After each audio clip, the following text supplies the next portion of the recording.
قندھار کے دوسرے محاصرے کے وقت اورنگزیب ملتان کا گورنر تھا۔ دارا شکوہ نے ایک بار پھر سیاسی معاملات میں مداخلت کی، جس کے نتیجے میں اسے ملتان اور کابل کا گورنر بنا دیا گیا۔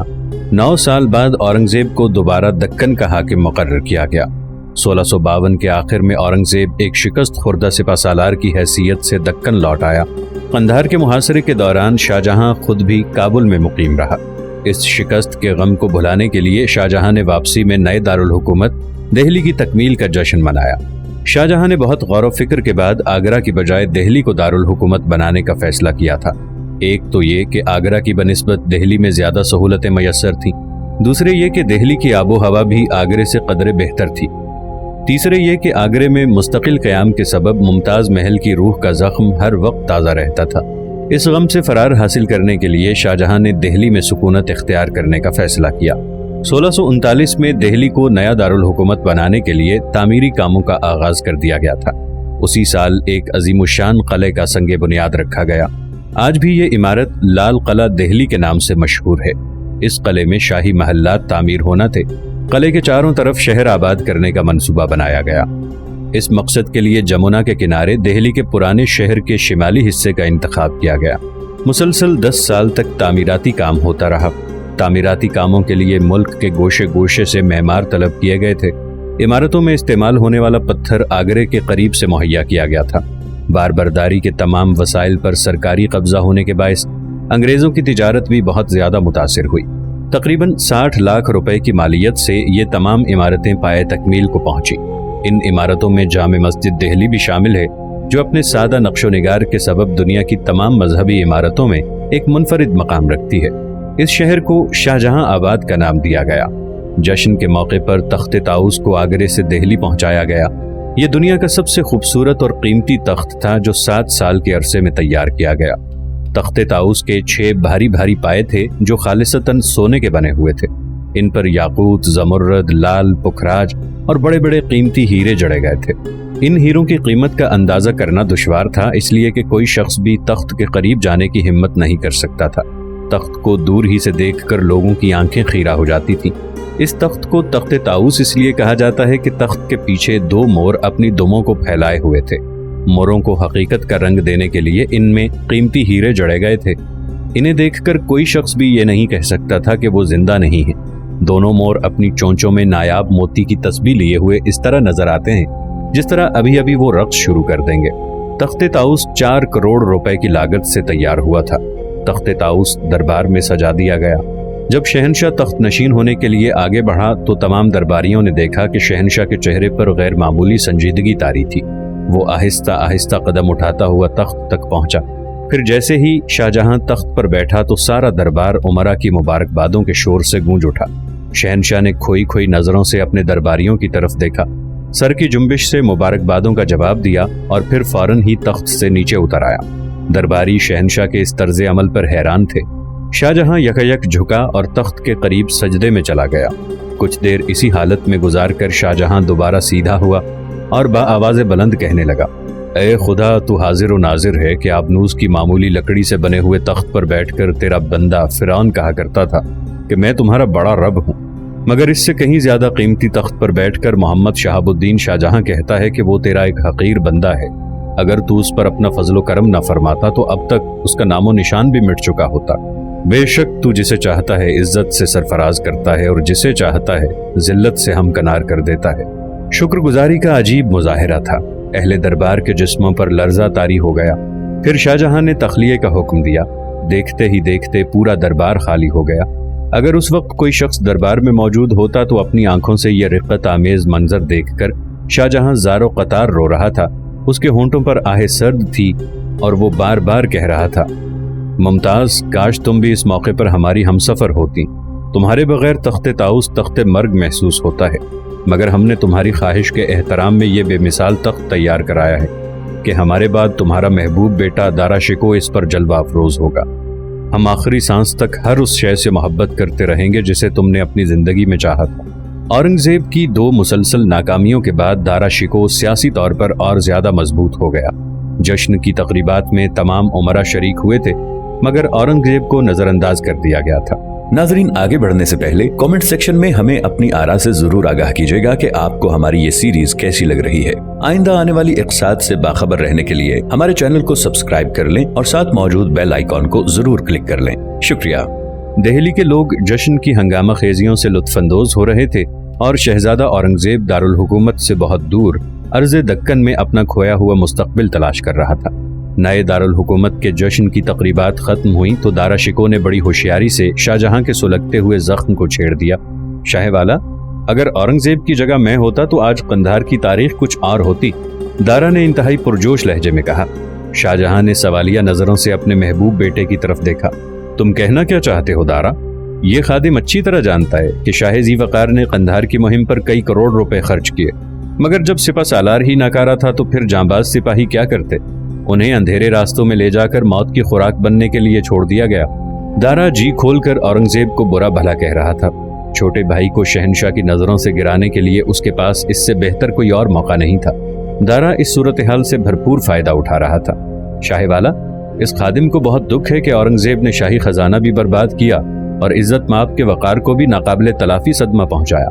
ہاں بیٹے، اس غم کا کوئی ازالہ نہیں، شاہ جہاں نے ایک آہ سرد کھینچتے ہوئے کہا۔ بے شک قندھار ہمارے ذاتی وقار کا مسئلہ تھا، مگر ہم بھی کیا کرتے، حالات ہمارے حق میں نہیں تھے۔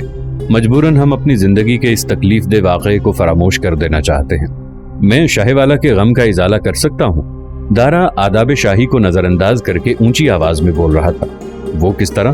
شاہ جہاں نے چونک کر کہا۔ اگر اجازت مل جائے تو آپ کا یہ خدمتگار صرف ایک ہفتے کے اندر اندر قندھار پر مکمل قبضہ کر سکتا ہے۔ اورنگزیب کی مخالفت میں دارا شکوہ ایک عجیب و غریب دعویٰ کر رہا تھا۔ کاش ایسا ہو جائے، شاہ جہاں نے حسرت زدہ لہجے میں کہا۔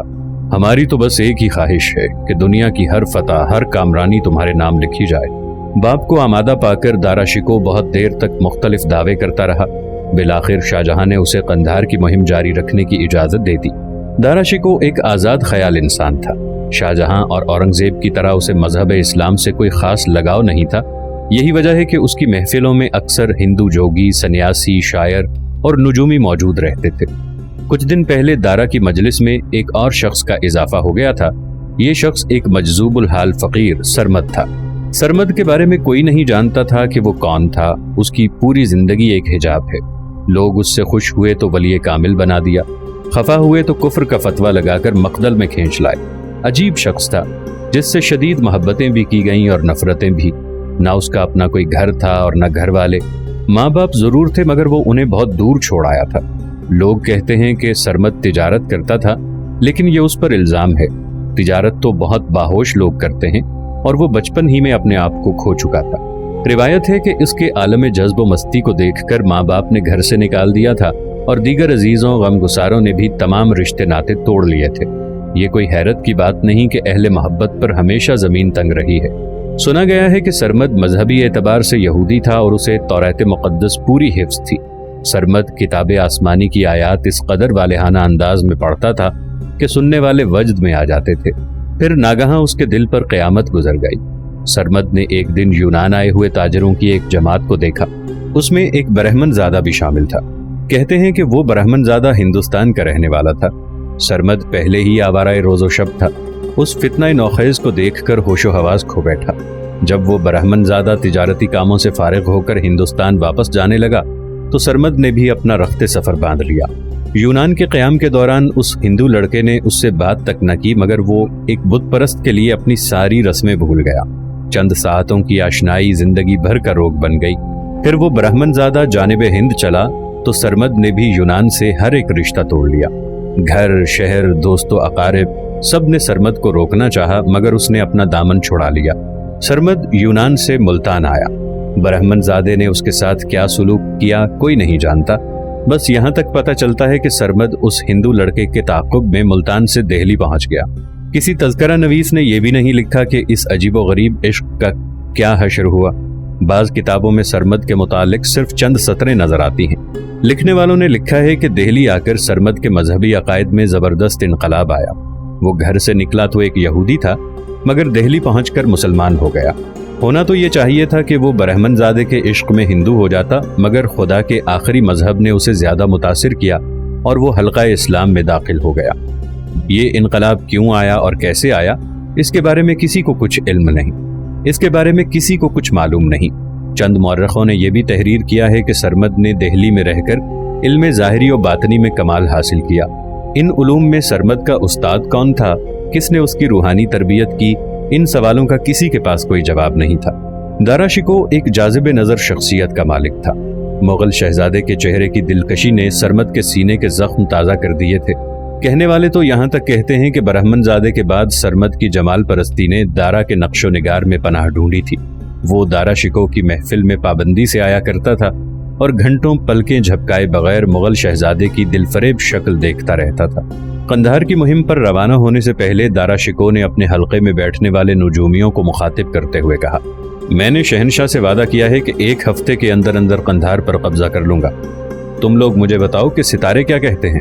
نجومیوں نے مختلف کاغذوں پر آڑھی ترچھی لکیریں کھینچی اور بہت دیر تک غور و فکر کرنے کے بعد کہا، صاحب عالم کا دعویٰ درست ہے، ستاروں کی رفتار مکمل طور پر آپ کے حق میں ہے۔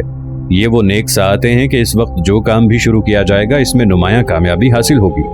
ایک نجومی نے تو یہاں تک کہہ دیا، یہ اس قدر سعد وقت ہے، اگر آپ صاحب عالم آگ کو چھو لیں تو وہ پھول بن جائے گی۔ نجومیوں کے بعد دارا شکوہ نے ہندو سنیاسیوں اور ملنگوں سے پوچھا، تمہارا گیان کیا کہتا ہے؟ شہزادے کو تاریخی فتح حاصل ہوگی۔ تمام جوگیوں اور سنیاسیوں نے بیک زبان کہا، سارے دشمن زیر ہو جائیں گے اور صاحب عالم کے اقبال میں اضافہ ہوگا۔ سب سے آخر میں دارا نے سرمد سے پوچھا، اس سلسلے میں تم کیا کہتے ہو؟ سرمد ایک جذب کے عالم میں مغل شہزادے کو دیکھے جا رہا تھا۔ اس نے کوئی جواب نہیں دیا۔ اہل مجلس کو یوں محسوس ہوا جیسے سرمد نے مغل شہزادے کی بات سنی ہی نہ ہو۔ تم کیا کہتے ہو سرمد؟ جواب دو، دارا شکوہ نے اونچی آواز میں کہا۔ کیا میں قندھار کی مہم میں فاتح قرار پاؤں گا؟ سرمد چونکا اور اس نے دارا کی بات سن کر سر جھکا لیا۔ تم بولتے کیوں نہیں سرمد؟ دارا شکوہ کی آواز کچھ اور تیز ہو گئی تھی۔ کہہ دو کہ فتح میرے قدم چومے گی اور شاہ والا پر یہ بات عیاں ہو جائے گی کہ میں اورنگزیب سے بہتر انتظامی صلاحیت رکھتا ہوں۔ قندھار میرے وقار کا مسئلہ ہے۔ بتاؤ اس جنگ میں کیا ہوگا؟ سرمد بدستور سر جھکائے بیٹھا رہا۔ کیا تمہارا علم کچھ اور کہتا ہے؟ اچانک دارا کے لہجے سے پریشانی کا اظہار ہونے لگا۔ کیا میں اس جنگ میں ناکام ہو جاؤں گا؟ اس بار بھی سرمد نے کوئی جواب نہیں دیا۔ جواب دو سرمد، یہ کیسی خاموشی ہے؟ دارا نے جھنجھلا کر کہا۔ اہل مجلس کا خیال تھا کہ سرمد اپنے مخصوص لہجے میں بولے گا اور شہزادے کو فتح کی نوید سنائے گا، مگر اس وقت لوگوں کی حیرت کی انتہا نہ رہی جب سرمد کچھ کہے بغیر محفل سے اٹھ کر چلا گیا۔ دارا خاموشی سے سرمد کو جاتے ہوئے دیکھتا رہا۔ اس کی یہی عادت تھی کہ وہ اپنی مرضی سے مجلس میں داخل ہوتا تھا اور اپنی مرضی سے آداب محفل کا لحاظ کیے بغیر اٹھ کر چلا جاتا تھا۔ خاموشی اس کی عادت تھی۔ اکثر و بیشتر چپ چاپ بیٹھا رہتا تھا اور اگر کبھی بولا تو مشکل سے چند الفاظ، اور وہ بھی بے ربط اور غیر متوازن۔ جب سرمد اٹھ کر چلا گیا تو دارا شکوہ نے اہل مجلس سے مخاطب ہو کر کہا، سرمد نے میری فتح کی خوشخبری نہیں سنائی۔ اس کی یہ خاموشی کسی بری خبر کا پیش خیمہ تو نہیں؟ وہ ایک پاگل شخص ہے حضور والا۔ محفل میں بیک وقت کئی آوازوں کا شور سنائی دیا۔ ایک دیوانے سے ہوش کی باتوں کی توقع رکھنا فضول ہے۔ دارا شکوہ مطمئن ہو گیا اور اس نے سمجھ لیا کہ سرمد کی خاموشی ایک پاگل کی خاموشی کے سوا کچھ نہیں۔ دارا کو نجومیوں اور جوگیوں کی پیشگوئی پر پورا یقین تھا کہ وہ قندھار کی مہم میں فاتح قرار پائے گا۔ اس کے علاوہ اسے اپنی ذات پر بھی حد سے زیادہ اعتماد تھا۔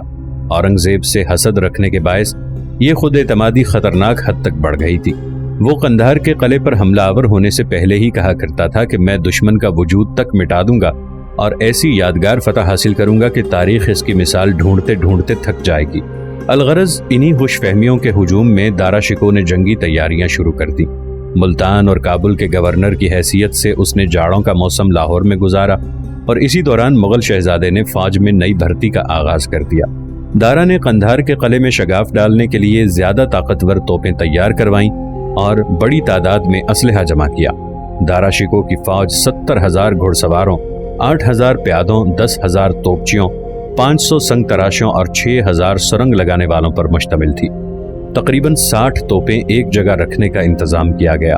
میر آتش یعنی اسلحے کے ذخیرے کے نگراں کے پاس 50,000 گولے تھے، جن میں 5,000 من بارود بھرا ہوا تھا، 2,500 من سیسا، 14,000 جرائل یعنی آگ برسانے والے ہتھیار۔ ان کے علاوہ 60 ہاتھی بھی اس مہم میں شامل تھے۔ مزید یہ کہ رسد قائم رکھنے کے لیے خاص انتظام بھی کیا گیا تھا۔